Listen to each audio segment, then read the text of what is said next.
Muy buenos días para todos. Bueno, vamos a continuar entonces con el tema del centro de masa. Vamos a hacer un último ejercicio de centro de masa y pasamos a la siguiente parte de este capítulo. Ya sería la última parte.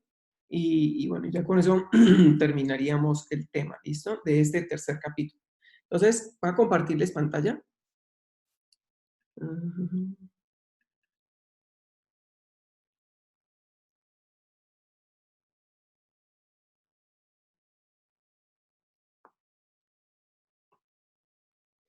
Listo, bien. Un momento.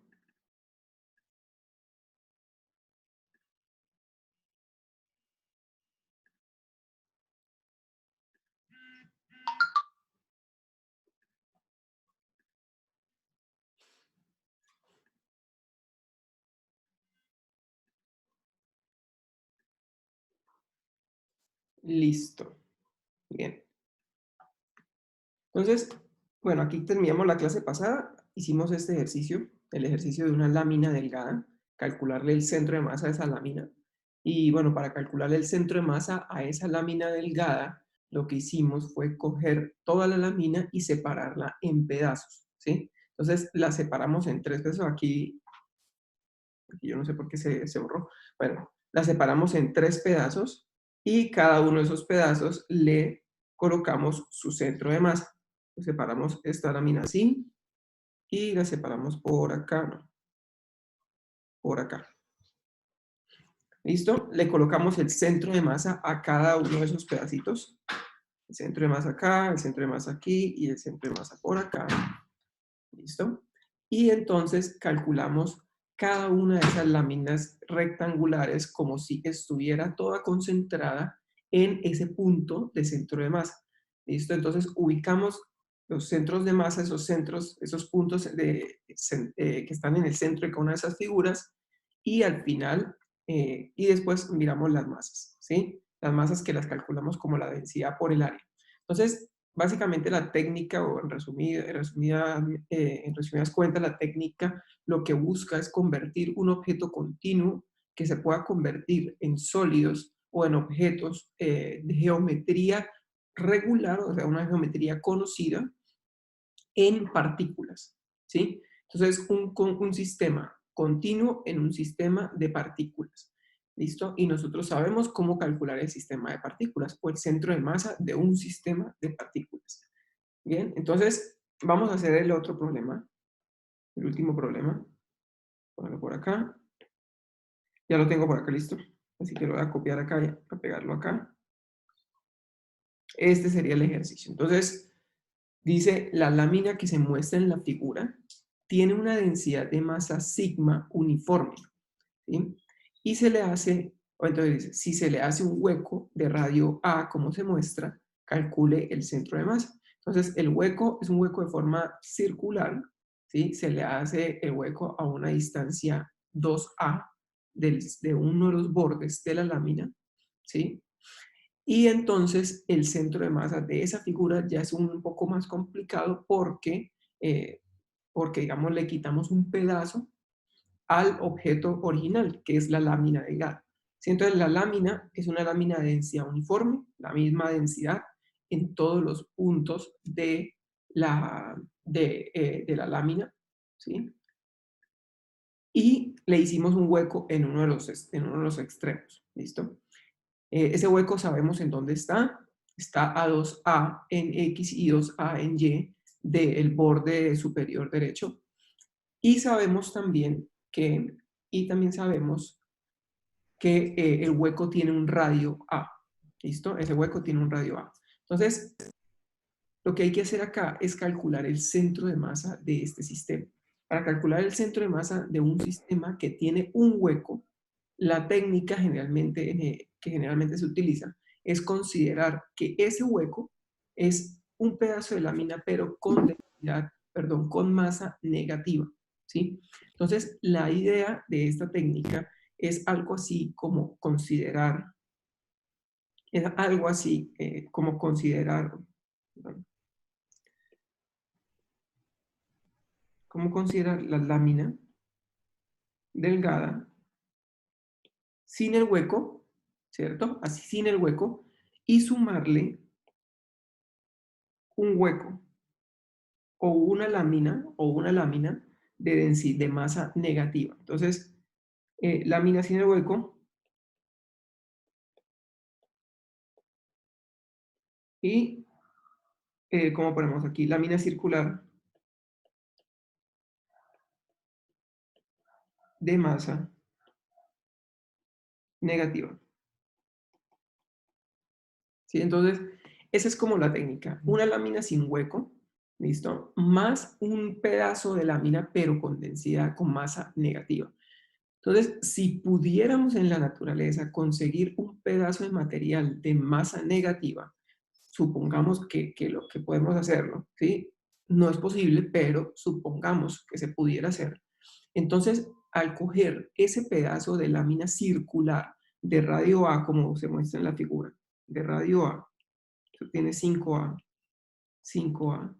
Si pudiéramos tomar ese radio, ese círculo de masa negativa y lo ponemos encima de la lámina sin el hueco, entonces es como si la lámina, como si el hueco de masa negativa cancelara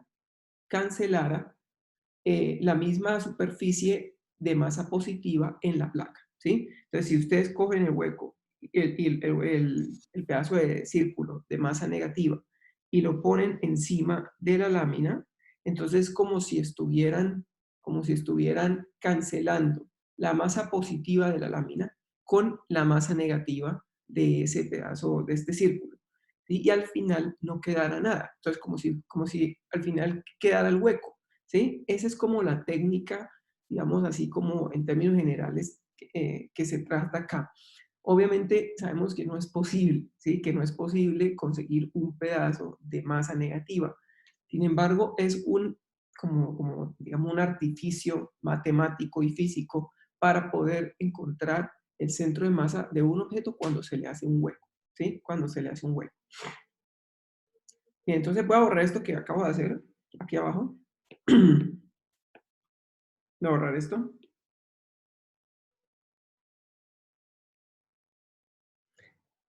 Y entonces, como vamos a considerar una placa delgada y una lámina de masa negativa circular, entonces esas son las dos figuras geométricas, digamos, regulares, conocidas, a las cuales les podemos colocar el centro de masa muy fácilmente.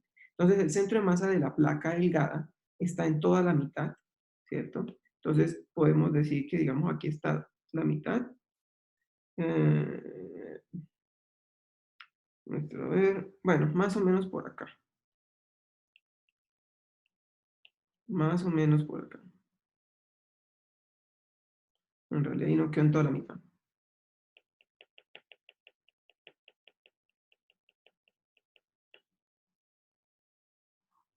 Bueno, el dibujo puede no estar muy a medida.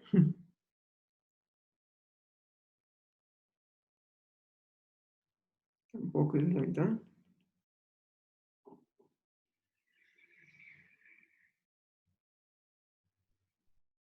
Más o menos por aquí. Bueno, más o menos por ahí. Entonces, supongamos que el centro de masa está por acá. Entonces, eso sería el centro de masa de la placa, ¿cierto? De la placa de la lámina cuadrada de densidad sigma. Y el centro de masa del círculo sería en todo el centro del círculo. ¿Sí? Entonces, ya tenemos el sistema, ¿sí? De hueco con placa delgada. Entonces, este sistema lo vamos a convertir en un problema o en un sistema de dos partículas. Solo que una de las partículas, que es el hueco, o es el pedazo de placa del hueco, es digamos, como un objeto con masa negativa. ¿Listo? Entonces voy a copiar acá el mismo dibujo. Voy a copiar el mismo dibujo y lo voy a pegar aquí al lado.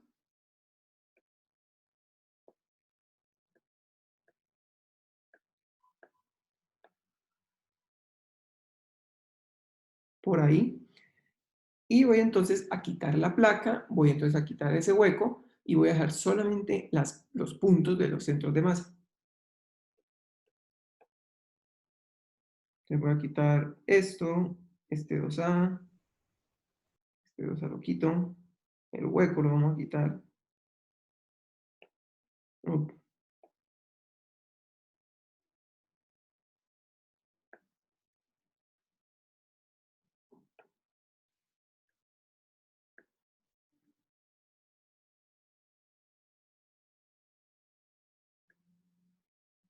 listo, así.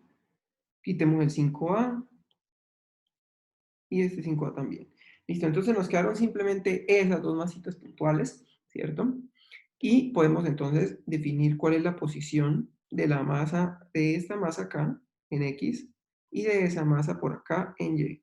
Pues como esa masa está, como ese punto está en la mitad de la placa y la placa tiene 5A, ¿cierto? Entonces la mitad 2.5A. Entonces este sería 2,5A y este sería 2,5A. ¿Listo? Y el hueco y el centro del hueco, sabemos que está a una distancia de 2A de un borde.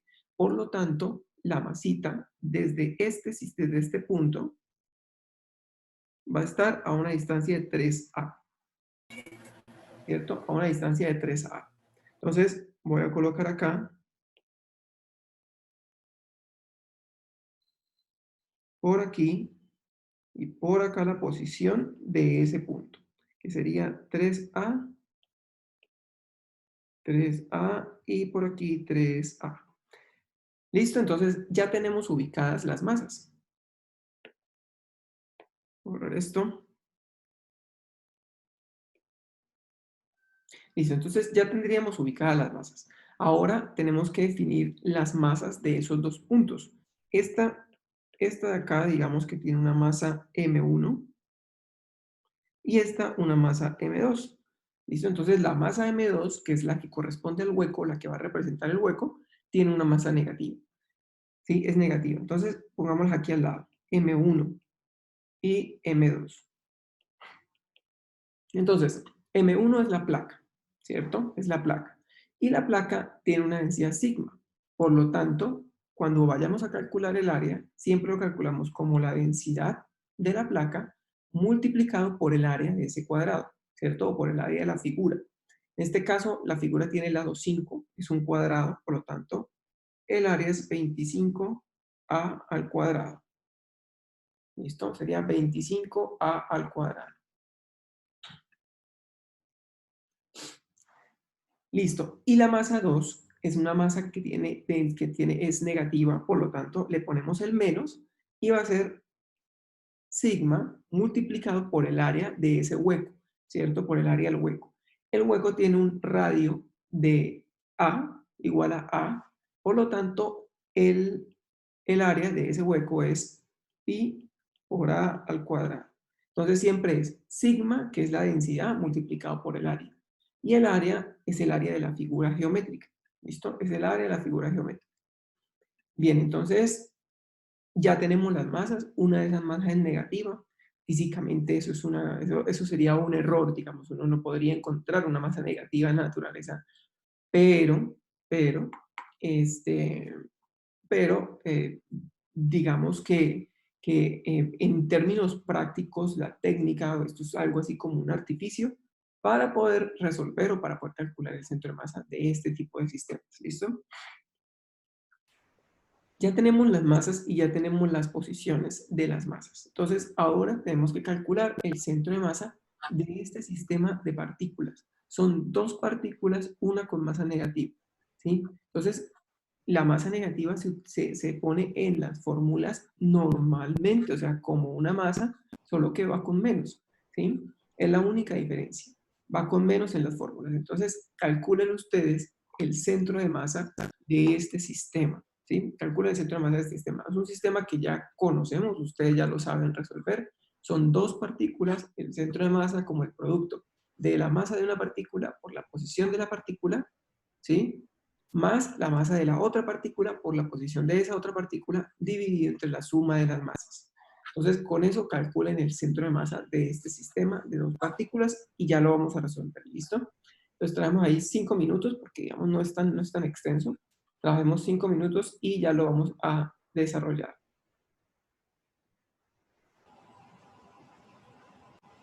Cualquier duda que tengan, me preguntan, ¿listo? Cualquier duda me preguntan o escriben por el chat.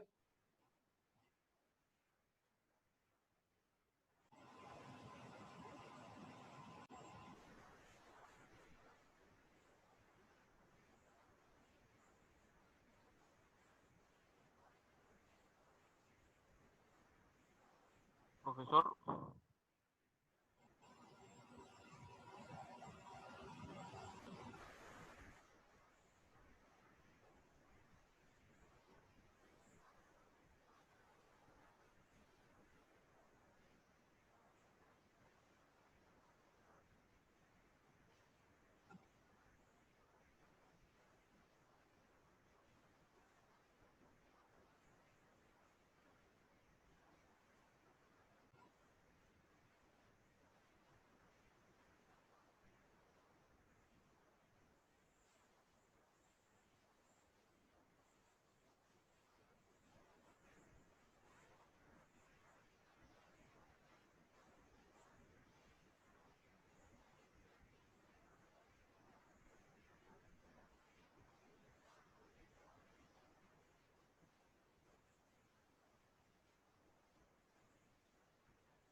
Listo, entonces vamos a calcular entonces el centro de masa de esta figura. Recuerden, calculamos el centro de masa como el producto de la masa 1 por la posición de la masa 1. Entonces, la posición de la masa 1, lo mejor es escribirlo en términos de vectores con los vectores unitarios. Y ustedes lo pueden escribir como una pareja de números x, y, pero digamos que lo más formal sería hacerlo en términos de los vectores unitarios. ¿Listo? Entonces, pongamos acá el centro de masa va a ser la masa 1, que sería 25 sigma por A cuadrado. Esa sería la masa 1, multiplicado por el vector R1, ¿cierto? O la posición de la masa 1, que es 2.5 tanto en X como en Y. Entonces ponemos acá 2,5 A en dirección X más 2,5 A en dirección Y. ¿Listo? Y le sumamos la masa 2, que sería menos pi sigma por A cuadrado, ¿cierto? Pero como ese es negativo, entonces el menos va a cambiar acá. Este signo más lo va a cambiar a un signo menos. Lo va a cambiar a un signo menos, ¿listo?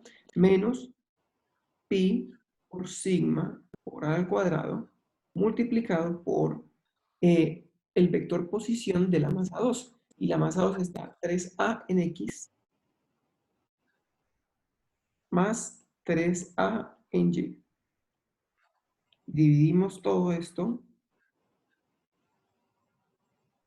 Dividimos acá entre la suma de las masas. La suma de las masas es M1, que sería 25 sigma. Sería 25 sigma por A al cuadrado. Menos, porque la masa 2 es negativa. O sea, esto es M1 más M2. Pero la masa 2 es negativa. Es menos pi por sigma A al cuadrado. Listo, entonces, como sigma por A cuadrado está en todos los términos del numerador y está en todos los términos del denominador, uno lo puede cancelar. ¿Sí? Si no está en algún término, no se puede cancelar. Si no estuviera en alguno de los términos, no se podría cancelar.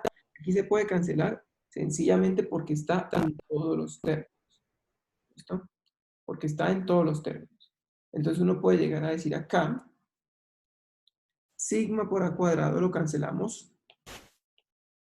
Sigma por A cuadrado con este de acá y con los del denominador. ¿Listo? Nos quedaría de esta manera. Entonces, el centro de masa va a ser 25 por 2.5. 25 por 2.5, ¿cuánto les da? ¿Cuánto da 25 por 2.5 en la calculadora? 5. Da 5, profesor. ¿Cuánto? ¿Cuánto le daría? ¿62 punto qué?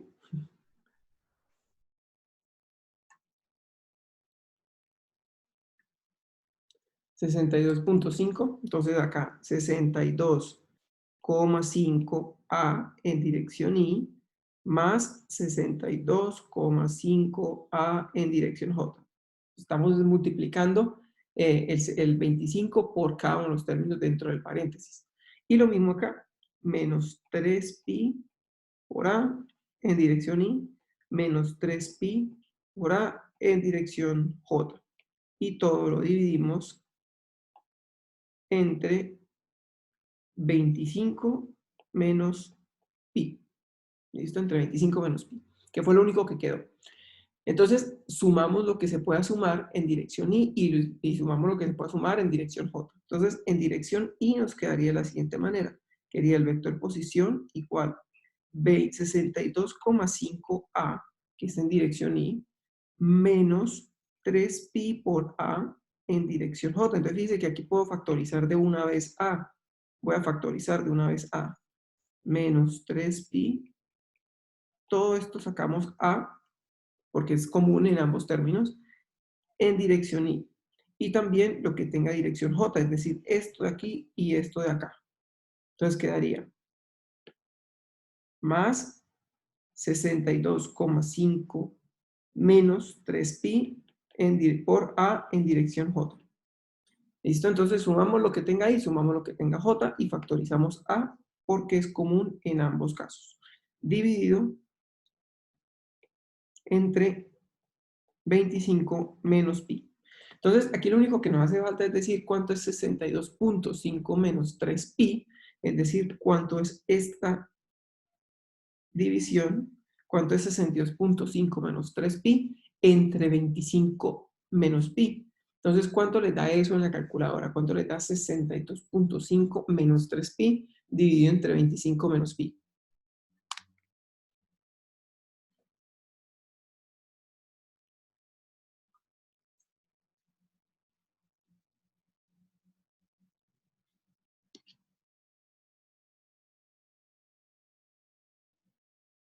2.43, ¿listo? Gracias.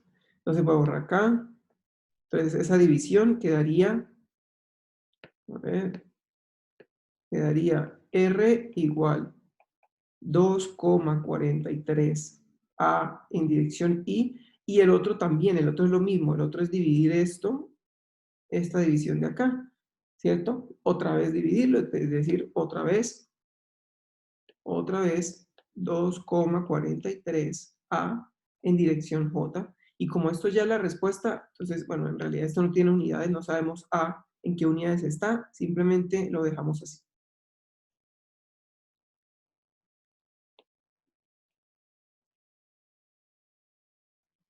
¿Listo? Esa sería entonces la respuesta al centro de masa. Bien, recuerden que aquí lo que hicimos fue separar cada uno de estos términos, dividirlos, cada uno de estos dos términos, entre el denominador que es común para ambos, ¿cierto? Entonces, como que separamos los dos términos del fraccionario y por lo tanto tuvimos que dividir cada uno de los términos entre 25 menos pi. Listo. Entonces, el centro de masa, ubiquémoslo allí en la figura. Fíjense que está a 2.43 A. O sea, la mitad del cuadrado es 2.5. ¿Sí? O sea que 2.43 está un poquito antes de la mitad de todo del cuadrado. Entonces, vámonos para arriba. 2.43. Fíjense que la mitad del cuadrado es este punto aquí. ¿Cierto? Ese punto es la mitad del cuadrado. Entonces, 2.43 debería ser un poquito antes de la mitad. Un poco antes de la mitad. Pongamos que sea por ahí. Este sería entonces el centro de masa. ¿Listo? Ese sería el centro de masa de esa figura, de esa placa, de esa lámina cuadrada, cuando se le hace un hueco. ¿Listo? Cuando se le hace un hueco. Fíjense que tiene sentido el hecho de que el hueco es como quitarle más al sistema, es quitarle más al sistema al hacerle el hueco, y por lo tanto, la cantidad de masa en una de las posiciones, digamos, en una zona del cuadrado, que es esta de aquí, en esta zona del cuadrado se reduce la masa, y por lo tanto, el centro de masa ya no puede estar en todo el centro del cuadrado y se tiene que correr hacia abajo, ¿sí? Se corre hacia abajo, esto hacia la izquierda y hacia abajo. ¿Listo? ¿Por qué? Porque aquí hay menos masa. Entonces, al haber menos masa, el centro de masa se tiene que mover hacia ese lado. ¿Listo? No se puede mover hacia el otro lado, porque es que aquí hay una reducción de masa y el centro de masa es un punto en donde se está bien distribuida la masa, en donde se puede distribuir lo mejor que se puede de la masa. ¿Listo? Entonces, ese punto tiene que irse hacia donde hay más masa. Entonces, yo tengo por acá una hoja, tengo por aquí una hoja, ¿sí? Una hoja de papel. Esta hoja de papel es una placa, básicamente, es una placa delgada, ¿sí? El grosor aquí es muy pequeño. Es prácticamente una placa delgada. Lástima es que no sea rígida y que sea así que se pueda doblar. Pero bueno, al fin y al cabo es una placa delgada. Y esta placa delgada, yo le puse el centro, ¿sí? Le tracé el centro de la hoja y por lo tanto este punto que está acá tiene que ser el centro de masa de esta placa. Este punto está en todo el centro de la hoja, está en todo el centro de la hoja. Entonces, si yo pongo este lapicero, si yo ubico el lapicero en todo ese centro, en todo este punto central, ¿listo? Si yo lo ubico acá, entonces tengo que encontrar un equilibrio. ¿Sí? Tengo que encontrar ahí un equilibrio. ¿Listo? La hoja está equilibrada. Bien, porque su centro de masa está en toda la mitad. Esta es una forma geométrica regular, es simplemente un rectángulo. Y por lo tanto el centro de masa está en toda la mitad de la hoja. ¿Listo? Ahora tengo esta otra hoja y a esta otra hoja yo le quité un pedazo. Le quitamos un pedazo aquí, así le rasgamos un pedazo. ¿Sí? De todas maneras, yo le tomé el centro a la hoja desde antes y el centro de masa de la hoja sin este hueco, o sea, la mitad de toda la hoja, de toda la hoja es este de acá. ¿Listo? Este puntico de acá. Este de aquí. A ver si lo alcanzan a ver. Este de acá. ¿Listo? Entonces, alrededor de ese punto era el centro de masa antes que yo le hiciera el hueco. ¿Sí? Que es básicamente el mismo centro de masa de esta hoja completa. ¿Sí? Pero ahora, si yo le ubico el lapicero en ese punto de donde era el centro de masa antes, si yo lo ubico en ese punto, el centro de masa, la hoja se va a caer porque el hueco está a este lado, entonces se va a caer hacia el otro lado, ¿sí? Se cae hacia el otro lado. Quiere decir que el centro de masa cambió, que el centro de masa ya no es ese mismo, ¿sí? Fíjense otra vez, el hueco está acá, ¿sí? Y se cae precisamente hacia el otro lado donde hay más masa, ¿sí? Hacia el lado contrario del hueco. Ahora, como el hueco se hizo aquí en esta zona, ¿sí? El centro de masa se corrió hasta este punto, aquí está, donde dice la cruz, ¿cierto? El centro de masa entonces se corre hacia el otro lado. Y precisamente si uno trata de poner el lapicero ahora en esa cruz, ¿sí? Si uno trata de poner el lapicero aquí en esa cruz, y se movió. Si uno pone el centro de masa, el lapicero en esa cruz, ahí queda equilibrada la hoja. ¿Listo? Ahí queda equilibrada la hoja. Porque precisamente el centro de masa se movió hacia ese lado. ¿Listo? Y la hoja ahora sí tiene equilibrio en ese punto. ¿Bien? Tiene equilibrio en ese punto. Listo, entonces eso es precisamente lo que sucedió aquí con la placa delgada cuando le hicimos el hueco. Ustedes pueden pueden tener una hojita de cartón, un pedazo de cartón, o puede ser de esos ¿cómo es que se llama eso? Cartón paja, ¿sí? De cartón paja, y le hacen un hueco o le hacen un rectángulo, un cuadrado aquí en un extremo, pero que sea un cuadrado conocido, ustedes lo miden y pueden hacer ese cálculo del centro de masa del cuadrado de cartón paja más un hueco, ¿sí? Y ese hueco, calculen el centro de masa, se le va a mover hacia el otro lado y en ese punto tiene que quedar perfectamente equilibrado el cartón. ¿Listo? Se puede hacer digamos, ese experimento. Bien. Listo, entonces ya terminamos la parte de centro de masa. Ya vimos dos partes del capítulo. Vimos la primera parte que fue trabajo y energía, es decir, el teorema del trabajo y la energía, teorema del trabajo y la energía, conservación de la energía, trabajo de la fricción, ¿cierto? Vimos las clases de energía, energía potencial, elástica, vimos la energía potencial gravitacional, la energía potencial elástica, la energía cinética, ¿sí? Después de esa parte vimos centro de masa de un sistema de partículas y de un objeto continuo, de un objeto sólido, de un continuo. Y después lo que viene es colisiones, ¿sí? Entonces ahorita vamos a ver colisiones. Entonces voy a poner por aquí, voy a poner por acá el título de esta nueva parte que es colisiones.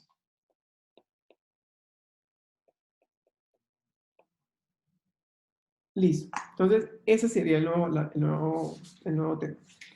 Colisiones tiene que ver básicamente con choques entre partículas, ¿sí? Eso es lo que se refiere a uno con una colisión, un choque entre dos partículas. Entonces, el problema original que vamos a resolver en este capítulo es el siguiente.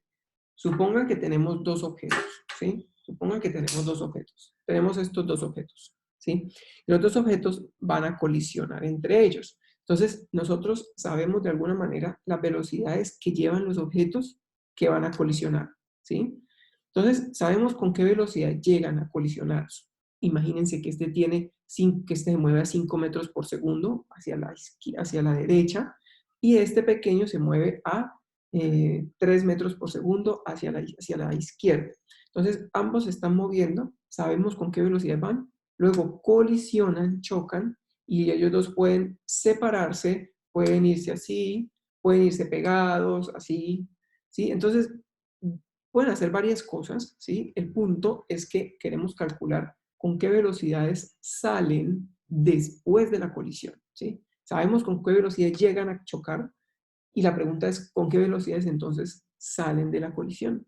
Para poder describir las velocidades o para poder calcular las velocidades con las que salen después de la colisión, lo que hacemos es utilizar dos ecuaciones.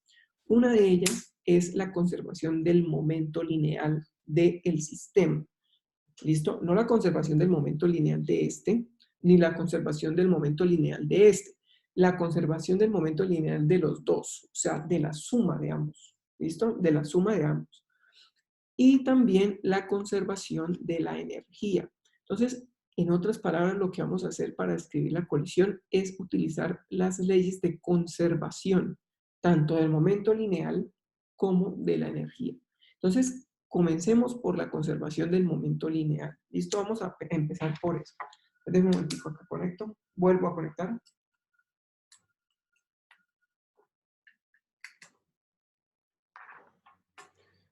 Un segundo.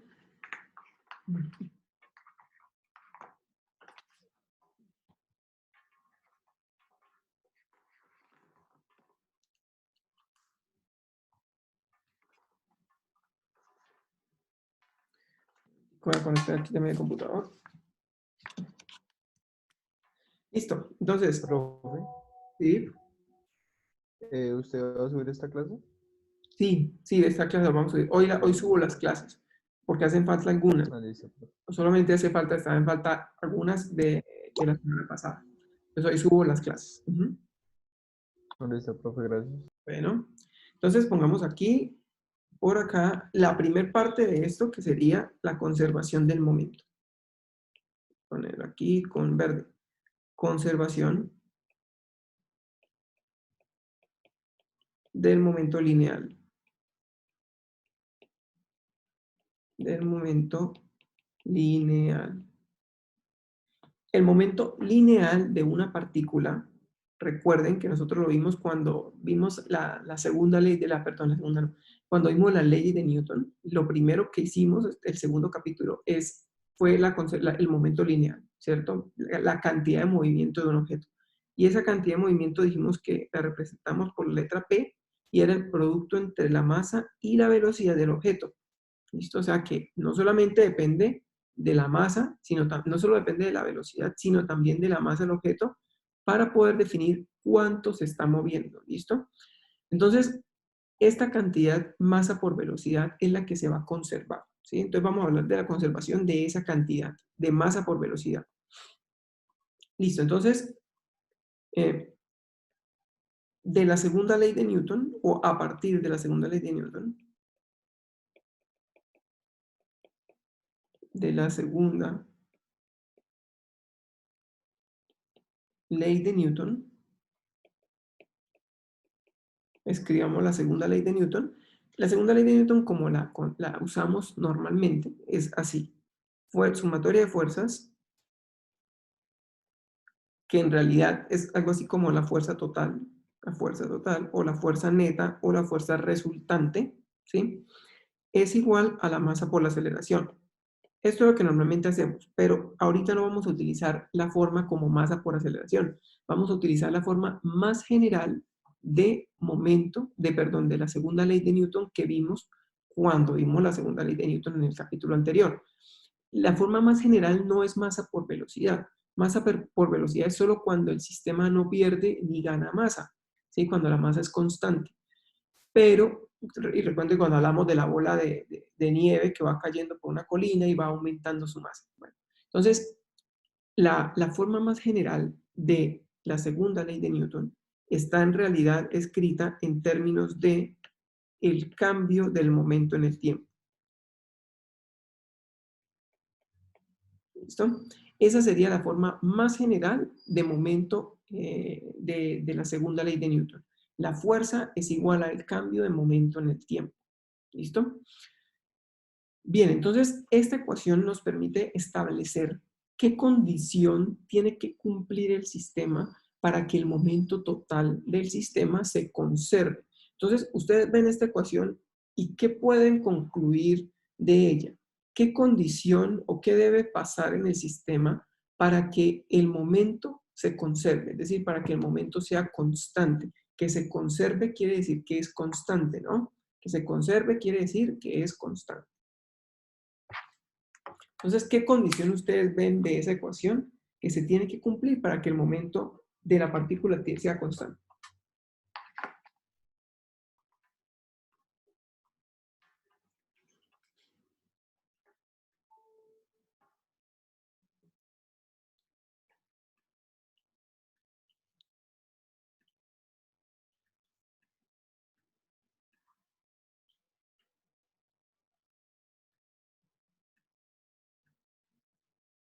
¿Qué se les ocurre? Uno ve la ecuación como de dos formas, ¿no? Uno ve la ecuación como de izquierda a derecha, es decir, partiendo de por acá, o bueno, de acá o de por acá, hacia la derecha, ¿sí? El efecto de la fuerza aplicada sobre un objeto es cambiar el estado de movimiento o la cantidad de movimiento o momento lineal del objeto o el sistema, ¿cierto? Es decir, producir una derivada. Una derivada es un cambio. También se puede ver en la dirección contraria, es decir, de derecha a izquierda, ¿sí? El cambio del momento en el tiempo se produce debido a que hay una fuerza total diferente de cero en el sistema, ¿sí? O sea, cuando hay una fuerza total diferente de cero, el momento cambia. Entonces, ¿qué condición tiene que haber para que el momento no cambie? Pues la condición para que el momento no cambie es que no haya fuerza, ¿cierto? Si no hay fuerza, entonces la derivada del momento en el tiempo es cero. Y la derivada de cualquier función igual a cero quiere decir que esa función es constante, ¿cierto? Quiere decir que es una constante, porque la derivada de cualquier constante es cero. Bien, entonces, esto es como una cadena de consecuencias, ¿sí? Primera consecuencia, que el momento se conserve, o primera, lo que queremos es que el momento se conserve. Entonces, P se conserva o P es constante, ¿sí? Entonces, digamos, P es constante. Supongamos P constante. Eso quiere decir que P se conserva. ¿Esto qué conclusión, digamos, qué consecuencia trae? Que P sea constante quiere decir que la derivada de P en el tiempo es igual a cero, ¿cierto? Si P es constante, entonces no cambia en el tiempo, por lo tanto su derivada en el tiempo es cero. Y si la derivada en el tiempo es cero, ¿eso qué quiere decir? ¿O qué implica esto? ¿Qué consecuencia trae? Pues que la fuerza total es igual a cero, ¿sí? O la sumatoria de fuerzas es igual a cero. Cuando uno hace la sumatoria de todas las fuerzas, nos da cero. ¿Listo? Nos da cero. Entonces, fíjense que aquí tenemos como la condición para que el momento se conserve. Si la fuerza es cero, entonces el momento se conserva. ¿Listo? Eso es la ley de conservación del momento. Es así de sencilla, se encuentra a partir de la segunda ley de Newton. Entonces pongamos acá. Si la fuerza total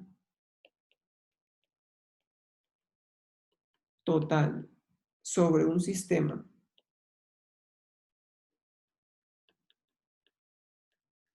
es cero, entonces el momento del sistema, perdón, el momento lineal del sistema se conserva.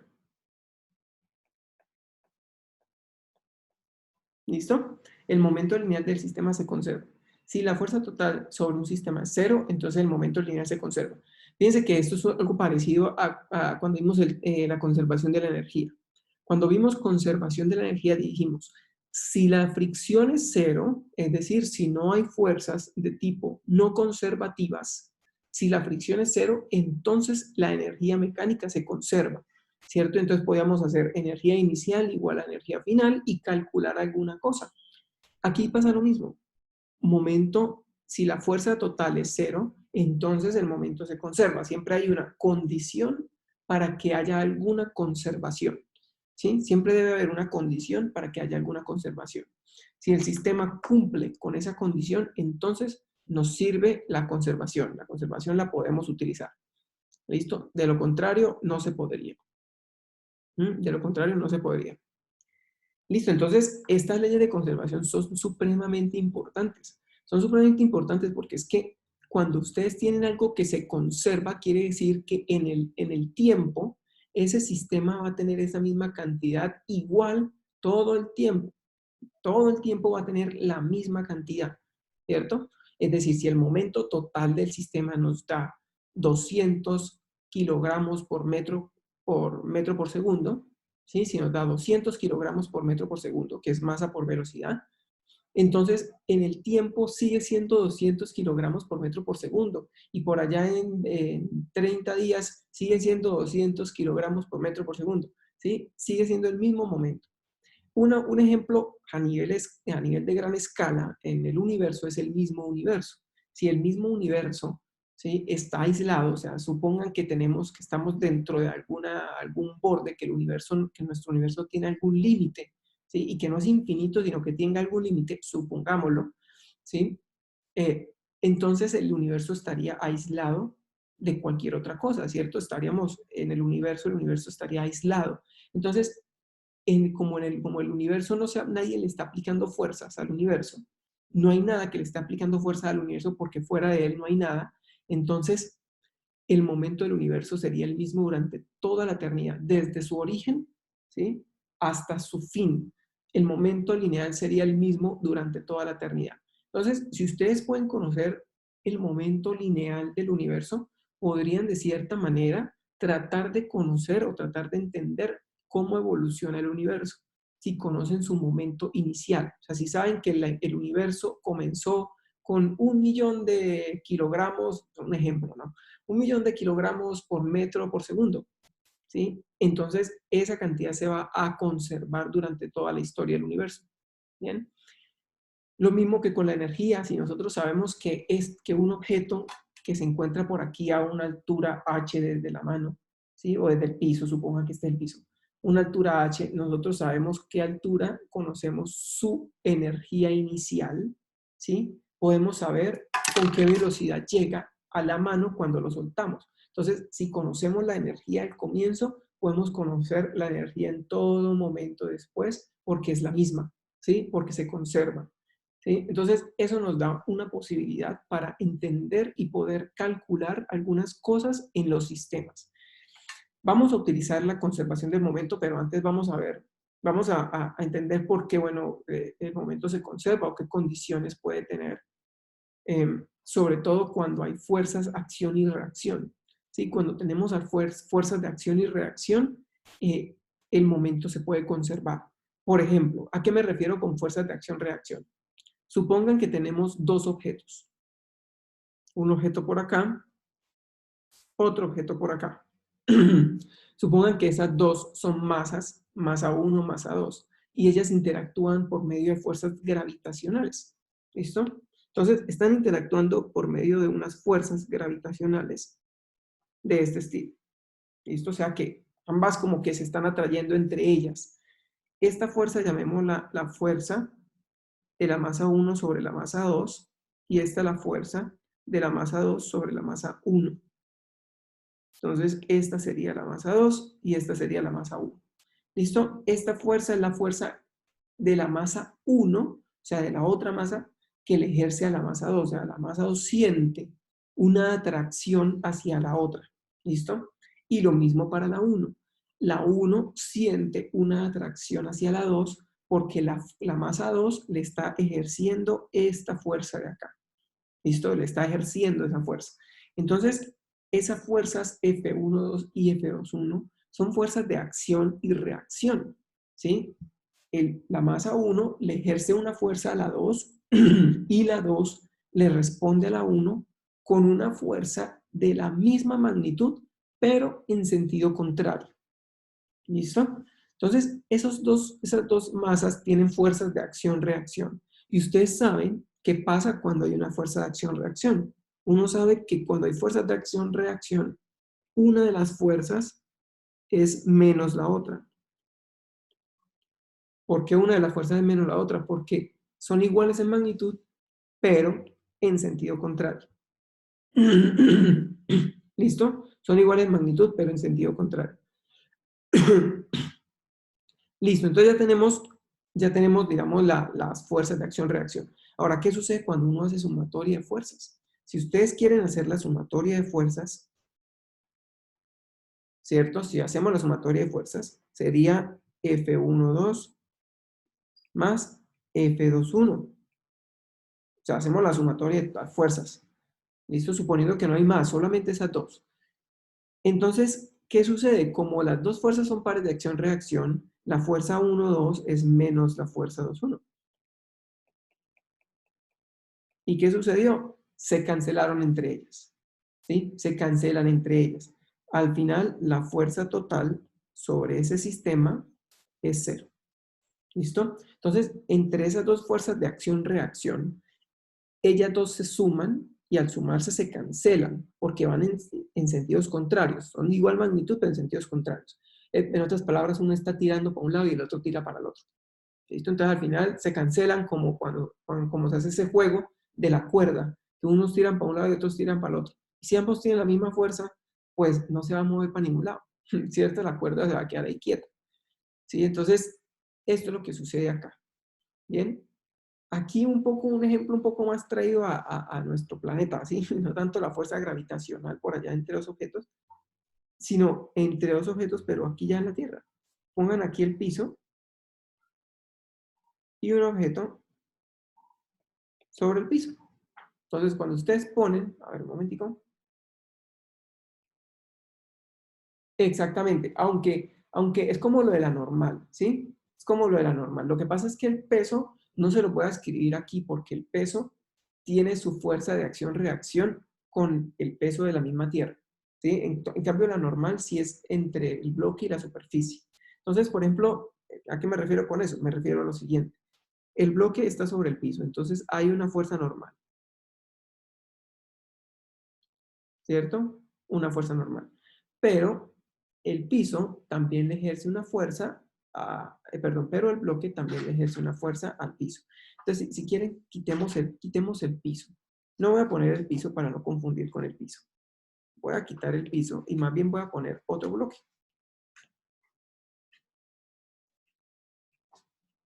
Como en los casos que hemos hecho en los ejercicios. Otro bloque.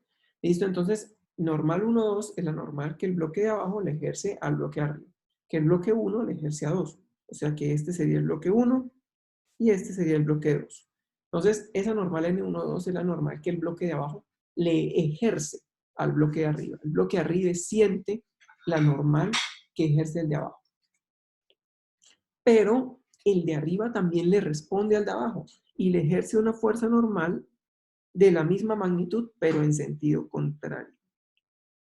¿Sí? Entonces, esas dos fuerzas son de igual magnitud. Ambas, por ejemplo, tienen 10 newtons. Ambas son de 10 newtons, pero la de arriba apunta para arriba y la de abajo apunta para abajo. Entonces, ambas fuerzas se cancelan al final. Entre ellas se cancelan. ¿Sí? Cuando uno hace sumatoria de normales, sumatoria de fuerzas normales, solo asumiendo las normales, solo consideremos las normales, no consideremos aquí el peso todavía. Solo sumando las fuerzas normales,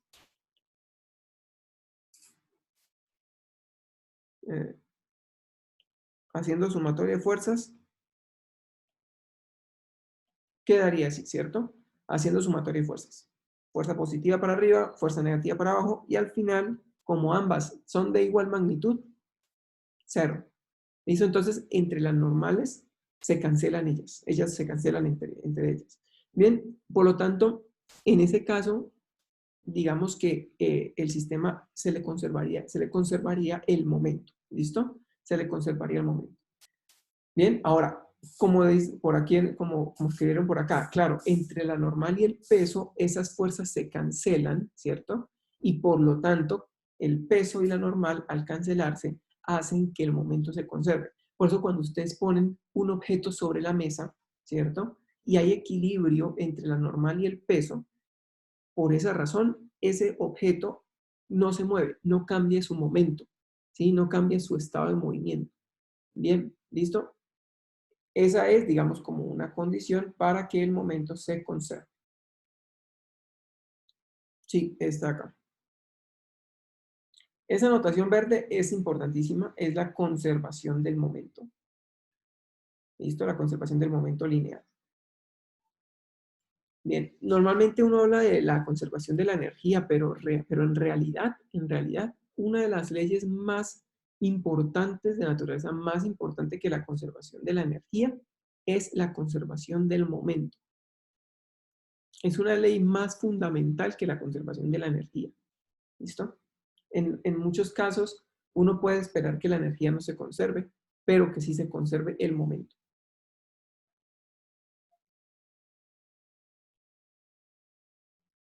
Listo. Bien. Entonces, vamos a hacer un ejemplo. Por aquí tengo algún ejemplo. Estos ejemplos están en el Serway. Ustedes pueden ir a revisarlo. Bueno, no sé si en las versiones más nuevas del Serway esté, pero por lo menos en la viejita sí está. Entonces, a ver. Vamos a ponerlo acá. Entonces voy a poner voy a escribir aquí el ejemplo. Ejemplo de conservación del momento.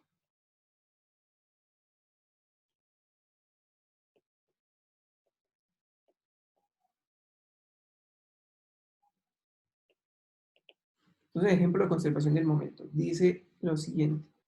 Vamos a ver un momento.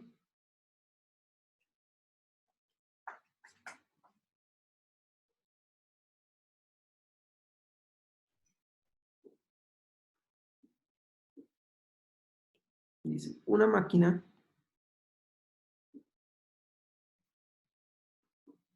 lanzadora de pelotas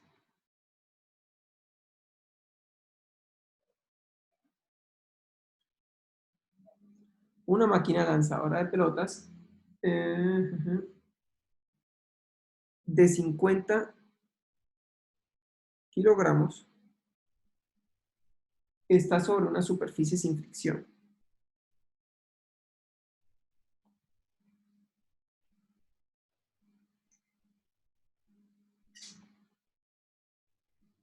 Sin fricción.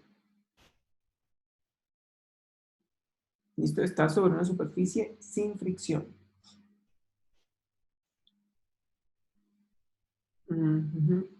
La máquina dispara horizontalmente una bola de béisbol. La máquina dispara horizontalmente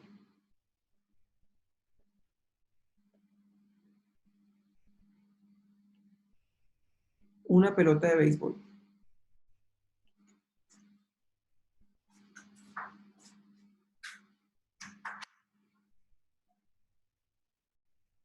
Una pelota de béisbol de 0,15 kilogramos.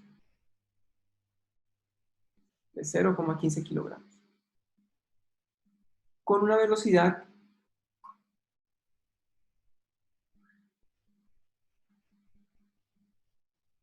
de 36 y en dirección I metros por segundo. ¿Cuál es la velocidad de retroceso de la máquina? ¿Cuál es la velocidad de retroceso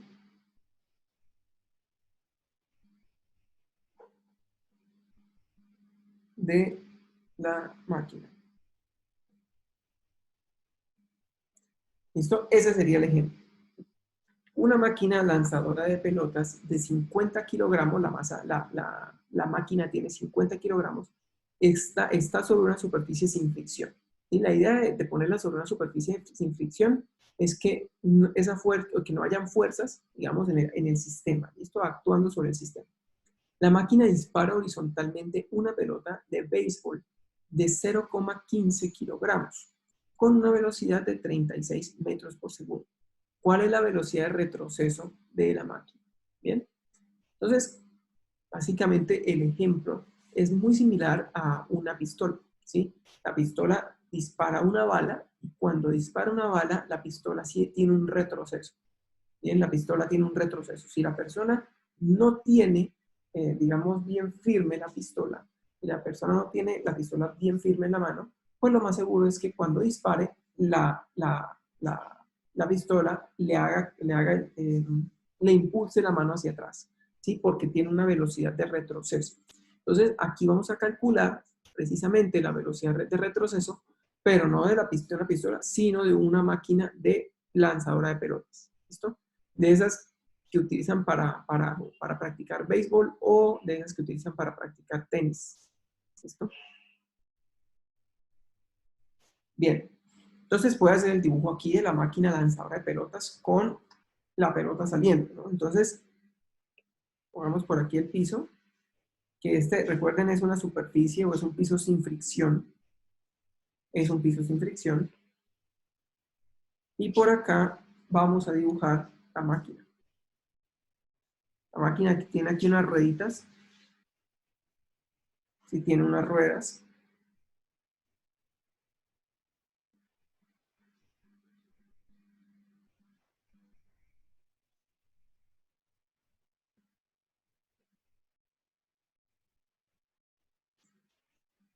Y por acá tiene como el cañón por donde sale la pelota.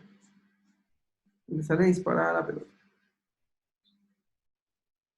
Listo. Entonces, la pelota sale disparada. La pelota sale disparada con una velocidad de 36 metros por segundo. ¿Listo? Hacia la derecha. Y la máquina experimenta un retroceso. Entonces, la máquina experimenta un retroceso con una velocidad que no sabemos cuánto es y tenemos que calcular. ¿Listo? Tenemos que calcular esa velocidad de retroceso. A esta masa llamémosla M1 y a esta masa M2. Nos dicen cuántos son las dos masas. Nos dicen que la masa M1 es 50 kilogramos y que la masa M2 son 0,15 kilogramos. ¿Listo? 0,15 kilogramos.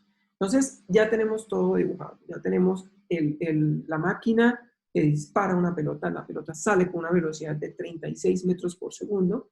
La máquina experimenta un retroceso, es decir, una velocidad hacia atrás, que no sabemos cuánto es. ¿Sí? Hay que calcularlo. Y ese sería el problema. Entonces, ¿cómo resolvemos el problema? Fíjense que el enunciado nos dice que la máquina está en una superficie sin fricción. Eso quiere decir que la fricción no está actuando en este problema, ¿cierto? Por lo tanto, al no haber fricción, no hay ninguna otra fuerza en la dirección horizontal que produzca un cambio en el momento, ¿sí? No hay fuerzas en la dirección horizontal que produzca un cambio del momento. O piensen ustedes qué fuerzas se les ocurre que actúe en la dirección horizontal.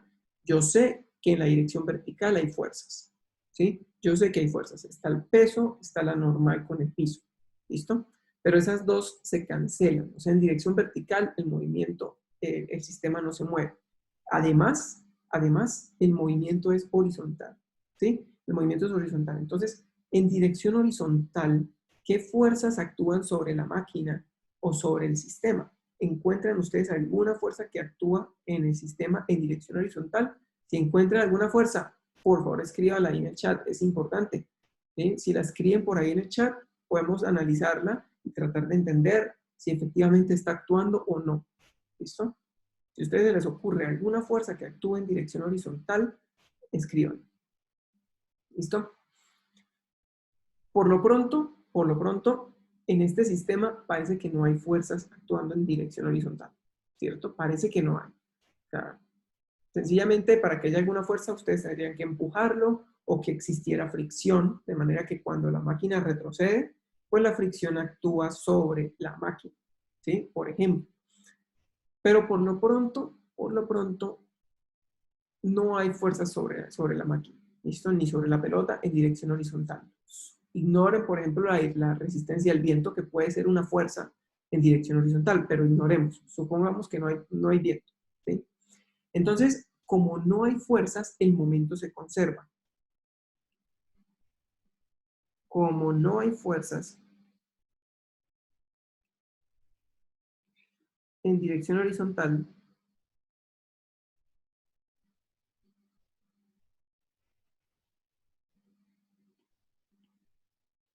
entonces el momento lineal se conserva, ¿cierto? El momento lineal se conserva. A ver,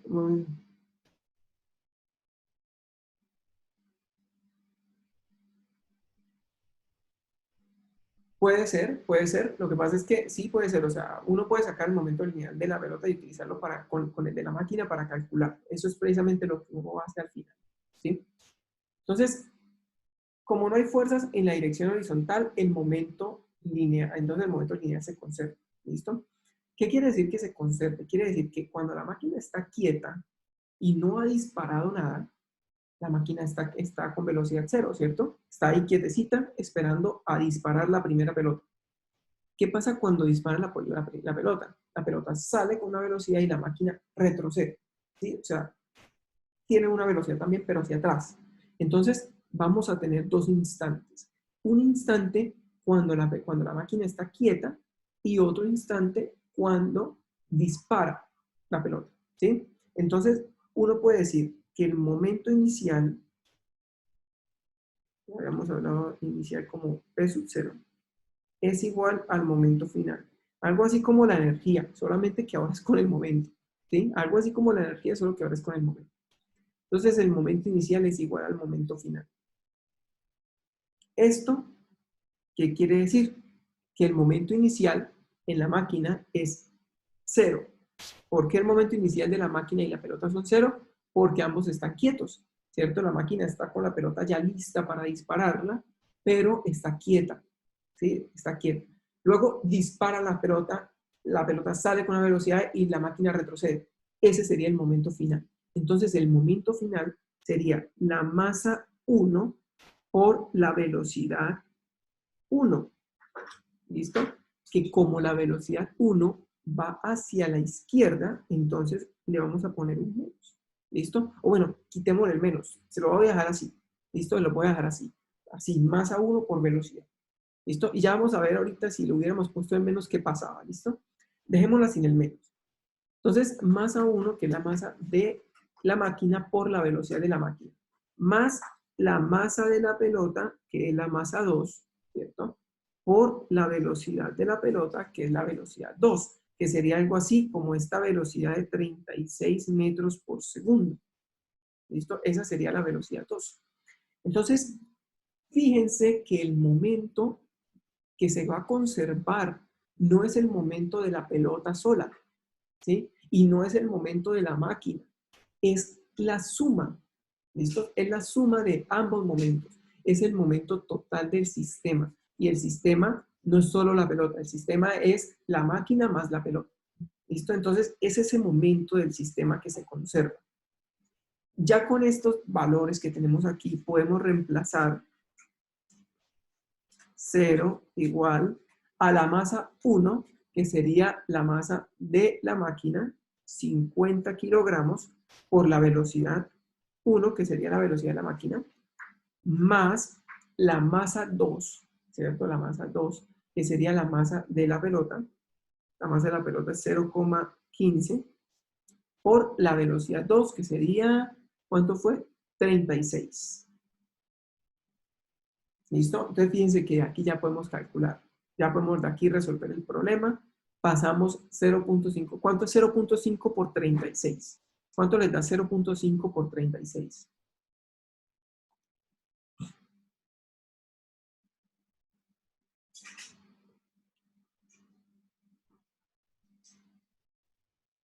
$5.4. Listo. Gracias. Entonces esto sería 0 igual 50 B1 más 5,4.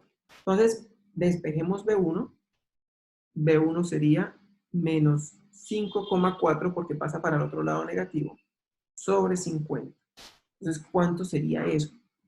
A ver, 50 es 1 sobre 100, sería 108. ¿Cuánto daría 5,4 dividido entre 50? Profe, da 0.108. 0,108. Gracias. Sí, era al contrario. Menos 0,108. Listo. Bien, entonces esta sería la velocidad de la máquina. Fíjense que esto ya es la velocidad. Voy a ponerla aquí ya como respuesta. Velocidad 1 igual a menos 0,108 o aproximadamente 0,12 metros por segundo. Fíjense el menos. Fíjense que nos queda un menos.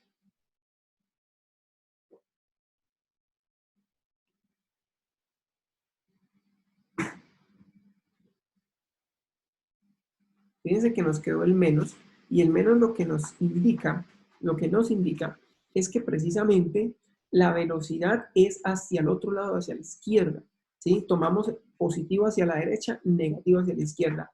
Esta velocidad nos dio negativo. Sí, exacto, o sea, al final es lo que se hace, porque fíjense que tomamos el momento 1, que sería el momento de la máquina, y lo relacionamos con el momento de la pelota, ¿cierto? Y al final, como ambos son iguales, al final me da de esos dos momentos la velocidad de la máquina, la velocidad de retroceso.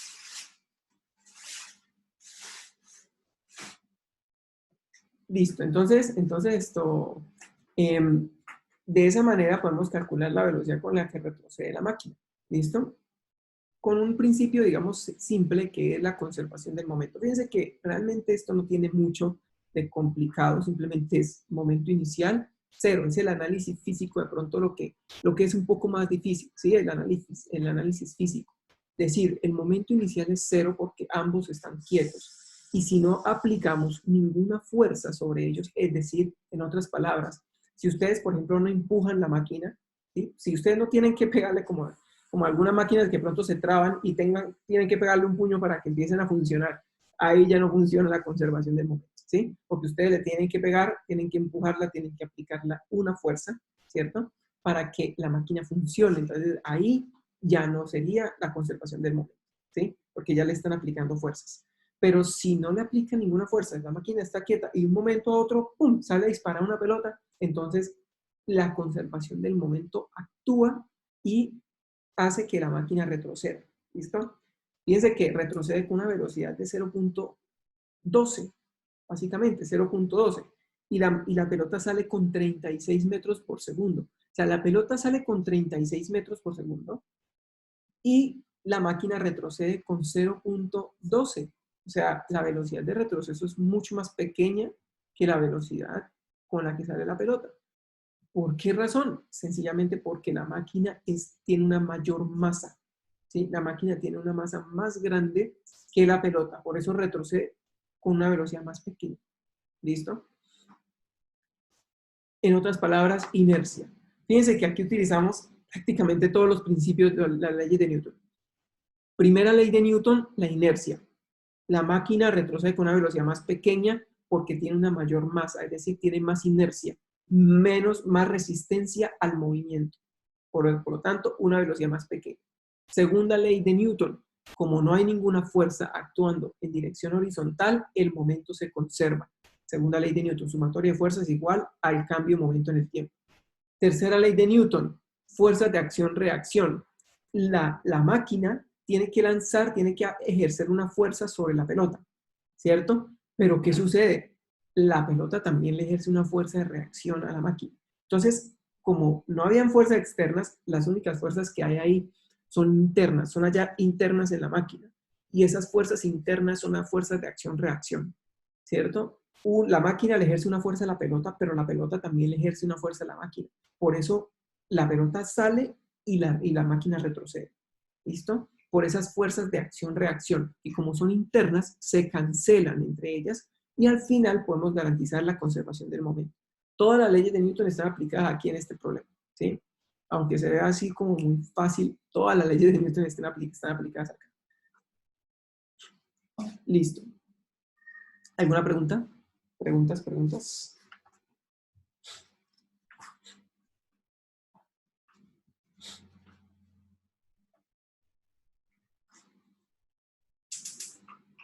Profesor, ahorita podemos hacer un ejercicio en donde sí se le esté aplicando una fuerza al sistema.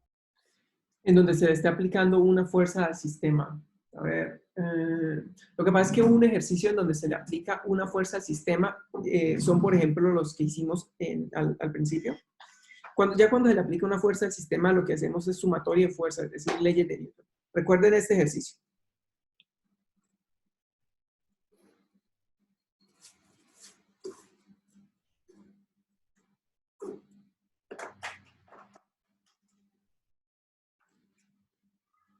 ¿Se acuerdan de este ejercicio? Bueno, en este ejercicio, para estos dos bloques, fíjense que se les está aplicando una fuerza. Supongan que no hay fricción. ¿Qué fuerza se le está aplicando al sistema? Una tensión. ¿Sí? Una tensión. Esa tensión está actuando sobre el sistema y está produciendo una aceleración en el sistema. Recuerden que la pregunta era, calcule la aceleración de los bloques, ¿cierto? Y la fuerza de interacción o la fuerza normal acá, ¿cierto? Calcule la aceleración y la fuerza de interacción entre los bloques. Entonces, este es un ejemplo de un sistema en el cual hay una fuerza externa, una fuerza que es horizontal externa que sí se le está aplicando al sistema, ¿sí? En este caso, los bloques se aceleran. Como los bloques se están acelerando, entonces quiere decir que el momento no se conserva, ¿cierto? Porque la velocidad de los bloques está aumentando. La velocidad de los bloques está aumentando en el tiempo. ¿Y qué pasa si la velocidad de los bloques aumenta en el tiempo? Eso quiere decir que el momento está aumentando en el tiempo. Por lo tanto, no se está conservando, ¿cierto? No se está conservando, está aumentando. Este es un ejemplo entonces en donde digamos, sí se conserva, sí no se conserva, sí no se conserva, o sea, no se conserva la cantidad de movimiento. ¿Listo? No se conserva el momento. ¿Sí? Entonces, en otras palabras, un ejemplo de un sistema en donde no se conserva el momento, básicamente iríamos nuevamente al segundo capítulo. Pero la pregunta es muy buena, porque eso, digamos, que nos ayuda a entender mejor que en qué condiciones, o básicamente los ejemplos del segundo del capítulo anterior, son ejemplos en donde hay varios bloques, los bloques interactúan entre ellos, pero el momento no se conserva. ¿Listo? Porque hay una fuerza actuando externa a los bloques, que en este caso sería la tensión. ¿Listo? Fíjense que yo encerré los dos bloques en un círculo, ¿cierto? Los encerré en un círculo. Y la tensión es una fuerza que viene desde afuera de ese círculo, o sea, viene desde la cuerda. Entonces, esa fuerza, que es una fuerza como externa al sistema, externa, es una fuerza que hace que el momento no se conserve. En cambio, las normales entre los bloques son fuerzas internas, ¿cierto? Esas fuerzas que están dentro del sistema, que son internas al sistema, se cancelan entre ellas y por lo tanto esas fuerzas no producen una pérdida o un cambio en el momento, pero sí la fuerza externa. ¿Bien? Listo. Entonces, vamos a hacer un ejercicio. Este lo van a tratar de hacer ustedes. Es un ejercicio del Serway. Ustedes pueden ir al Serway y pueden encontrar los ejercicios ahí. Listo, voy a borrar acá.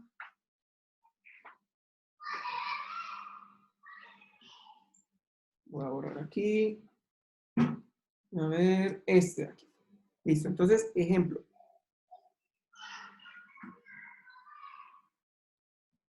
El ejemplo dice lo siguiente. Un automóvil de 1.800 kilogramos. Un automóvil de 1.800 kilogramos detenido en un semáforo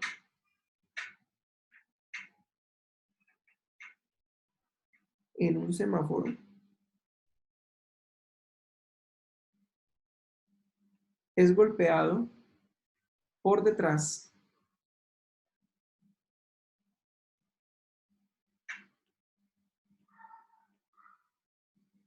es golpeado por detrás por un carro de 900 kilogramos.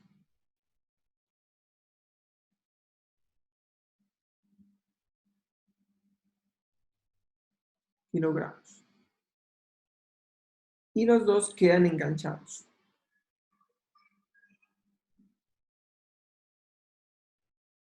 Quedan enganchados.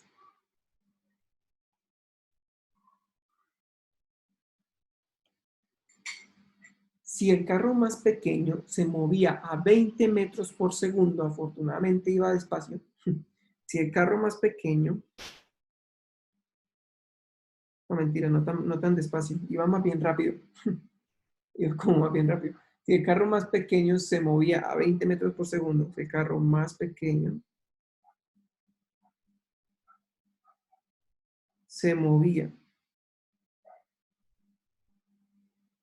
a 20 metros por segundo antes del choque,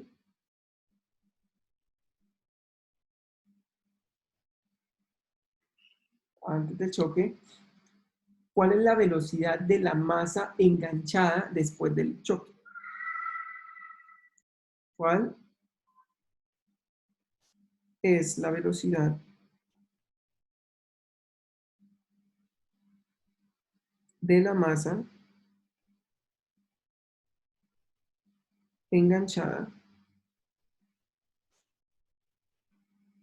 después del choque? Listo, ese sería el ejercicio. Entonces es un carro que está parado en el semáforo, es como más bien una camionetica con 1800 kilogramos detenido en un semáforo. Listo, está ahí quieto esperando el semáforo está en rojo. Listo, pero llega otro carro que no se dio cuenta que el semáforo estaba en rojo, ¿sí? Y el carro es un carro más pequeño de 900 kilogramos y va a 20 metros por segundo. Llega el carro pequeño y ¡pum! Golpea al otro. Y resulta que cuando lo golpea, los dos quedan unidos, o sea, quedan los dos enganchados, lo cual es muy posible en un choque, ¿sí? Es muy posible que los dos queden enganchados.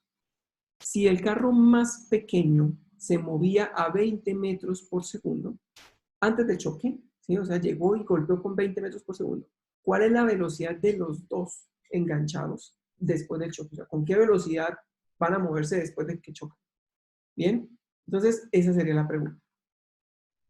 Conservación del momento. Conservación del momento. ¿Listo? Traten de resolver el problema. Traten de resolver el problema para ver cómo les da. ¿Listo? El problema en realidad es una línea. Es una línea, la conservación del momento.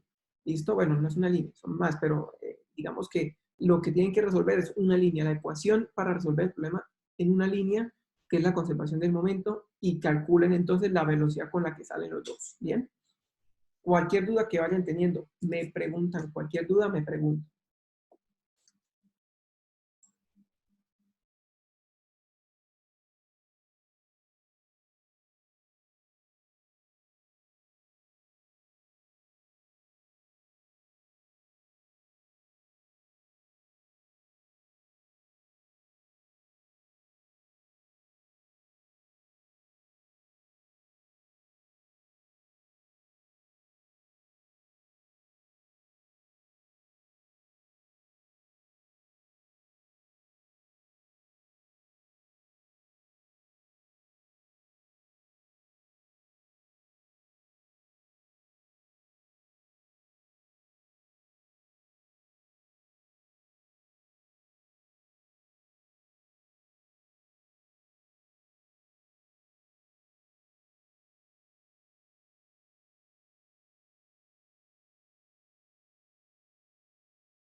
Listo, vamos a hacer los dibujos, ¿sí? Los dibujos de la situación. Es un bloque, perdón, un bloque, la costumbre.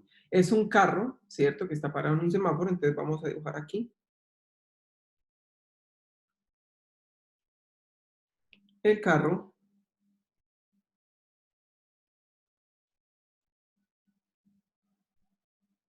Parado aquí en el semáforo.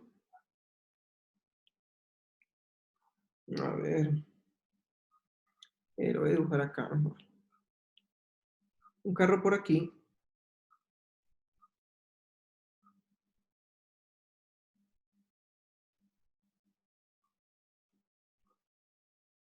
Parado en el semáforo. Y luego llega otro y lo golpea. O ver, bueno, llega otro con una velocidad de 20 metros por segundo, que no se da cuenta del semáforo.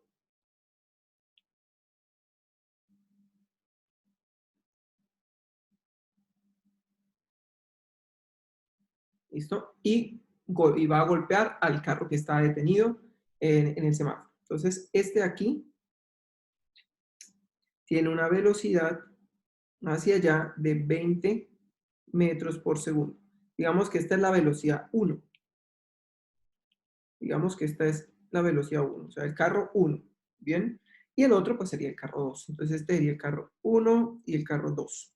¿Listo? Sabemos cuántos son las masas de cada uno de los carros, ¿cierto? La masa del carro grande es de 1800 kilogramos y la masa del carro pequeño es de 900 kilogramos. Listo, entonces, pongámosla, yo voy a poner acá, masa 1, 900 kilogramos, masa 2, 1800 kilogramos. Listo. Luego chocan los dos y después salen los dos pegados, ¿cierto? Entonces voy a dibujar el siguiente momento. Este es como antes de chocar y ahora voy a dibujar después de chocar cómo van. Entonces, después de chocar, los dos carros salen pegados los dos. O sea, a ver, el carro 1 por aquí. Si todo está talado.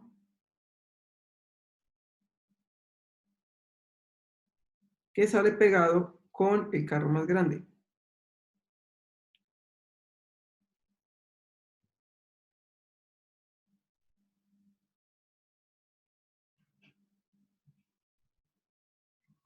¿Listo? Salen los dos pegados. ¿Bien? Salen los dos entonces con una velocidad, llamemos la velocidad final, que no sabemos cuánto es. ¿Listo? Es precisamente la pregunta. ¿Bien? Entonces, ¿qué sucede? Tenemos un momento antes de la colisión, cuando los dos carros cuando el carro 1 se va aproximando con 20 metros por segundo al carro 2, que está quieto, y un momento después de la colisión, que es cuando los dos salen pegados. ¿Listo? Entonces, uno hace un análisis un poco, digamos, de las fuerzas, ¿sí? Que es básicamente lo importante para ver si el momento se va a conservar o no. Entonces, en dirección horizontal, eh, como los carros, en el momento de la colisión, cuando el carro colisiona con el otro, cuando el carro pequeño colisiona con el grande, aparecen fuerzas entre ellos, ¿cierto? ¿Qué fuerzas aparecen entre ellos? Aparecen fuerzas de tipo normal. Es decir, el carro grande le ejerce una fuerza normal al carro pequeño, pero el carro pequeño también le ejerce una fuerza al carro grande. O sea que esas fuerzas son fuerzas de acción-reacción. El 1 le ejerce a la fuerza al 2 y el 2 le devuelve con una fuerza al 1. ¿Listo? Si el hecho de que ambos carros, cuando hay una colisión, se deformen, ¿sí? Cuando ambos carros se deforman, quiere decir que entre ellos se aplicaron fuerzas, ¿cierto? Que entre los dos carros se aplicaron fuerzas. Bien, entonces, como entre los dos carros se aplicaron fuerzas, ambos quedan como deformados. ¿Listo? Esas fuerzas que producen la deformación en los carros son fuerzas normales, son fuerzas de tipo normales, debido al contacto entre los dos carros. Bien, entonces, esas fuerzas normales son pares de acción-reacción, tienen la misma magnitud, sentidos contrarios, se cancelan entre ellas y por lo tanto no aparecen fuerzas externas a los carros que hagan que el momento no se conserve. ¿Listo? De hecho, en una colisión, normalmente el momento se va a conservar. ¿Listo? No, de hecho, normalmente no, siempre se va a conservar.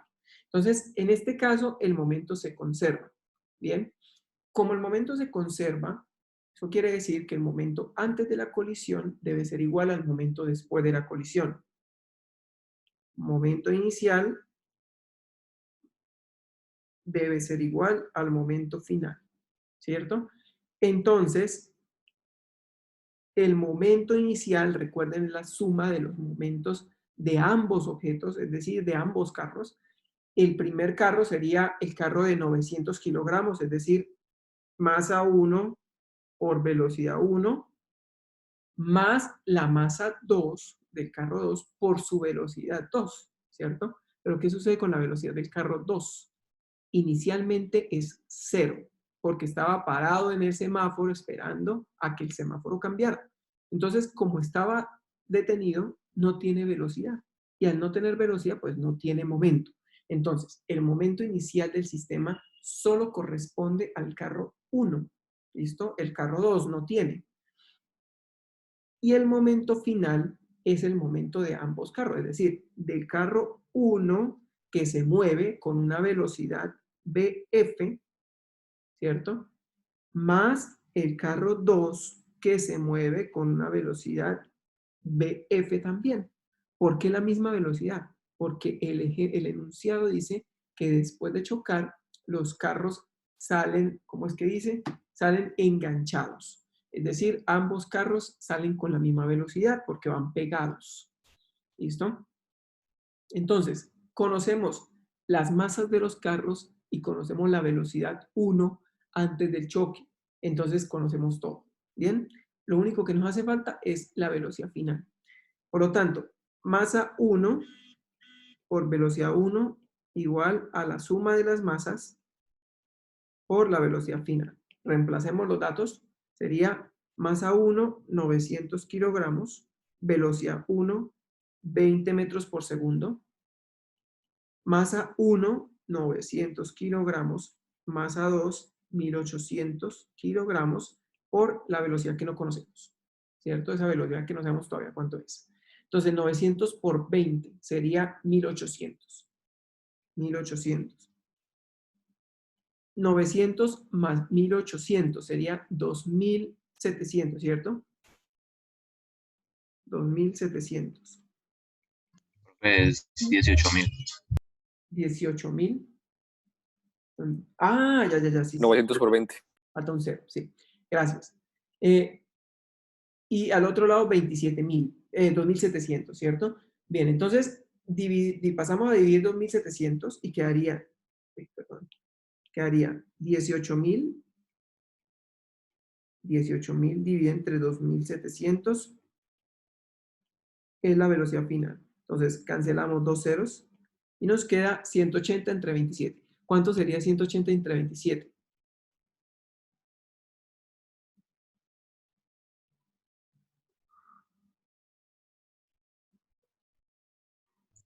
El profesor dice 6.66. 6.66, entonces la velocidad final 6,66 metros por segundo. ¿Listo? 6.66 metros por segundo. Esta sería la respuesta. 6.66 metros por segundo.